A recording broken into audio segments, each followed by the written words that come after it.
आप नियमित रूप से सुबह से लेकर शाम तक पर्ची सरकार का जिक्र करते हैं, तो क्या पर्ची सरकार काम नहीं किया?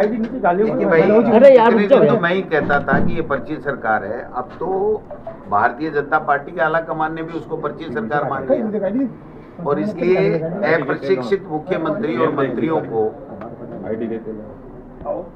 गुजरात में बुला करके प्रशिक्षण दे रहे हैं कि सरकार कैसे चलाई जाती है। तो इसका मतलब मेरी बात प्रमाणित हो गई, हमारी बात प्रमाणित हो गई कि ये पर्ची मुख्यमंत्री थे, ये प्रशिक्षित मुख्यमंत्री नहीं थे, ये सरकार चलाने में सक्षम नहीं थे और केवल किसी को काटने के लिए किसी को थोपा गया था और उसका खामियाजा राजस्थान की जनता 1.5 साल से ज्यादा समय से भुगत रही है। अब प्रशिक्षण से प्रशिक्षित हो जाएंगे। वो तो उठक बैठक निकलवा रहे हैं वहाँ। तुमने क्या किया बताओ, किया हो तो बताए। बता दे, जो आप बोलेंगे वही पूछेंगे, वही जवाब दूंगा मैं। सर आपकी सरकार तो प्रशिक्षित सरकार थी, लगातार सरकार में रहे लोग थे, इतने घोटाले, जेजेएम घोटाला हुआ, पेपर लीक हुए, मतलब लिमिट हो गई। ऐसी कोई सी सरकार है जिसमें कोई गड़बड़ी नहीं हो?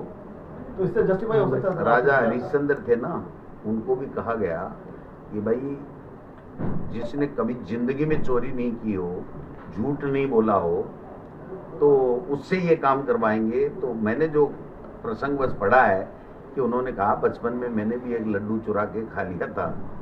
तो सरकारें जो भी होती हैं उसमें कमियां भी होती हैं, गलतियां भी होती हैं, लेकिन उनकी जांचें होती हैं।